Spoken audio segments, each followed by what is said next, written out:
Welcome to the Tech Egg. Don't get scrambled. Enjoy the video.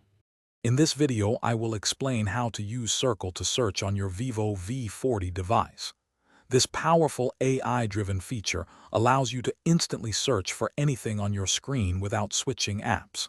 To begin, simply long press your home button or the navigation bar. A search overlay will then appear, indicating the feature is ready for use. It's a quick and efficient way to get information. Once activated, you can easily perform a search. Simply use your finger to circle, highlight, scribble, or tap on any image, text, or object on your screen. The Google search results will then instantly appear at the bottom.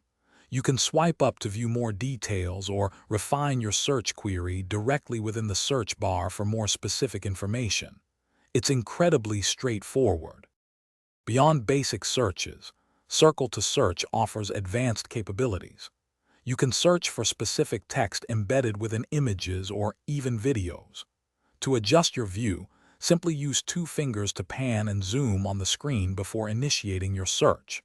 For even more detailed results, combine your visual search with additional text queries, leveraging the power of Google AI for comprehensive answers. In summary, Circle to Search provides instant information on anything on your screen. It streamlines your workflow by eliminating the need to switch between applications, saving you valuable time. This intuitive feature, powered by Google AI, offers a more convenient and efficient way to explore content, making your Vivo device even smarter. We hope this guide helps you master this powerful tool. Thanks for watching. Consider subscribing if I helped unscramble your problems.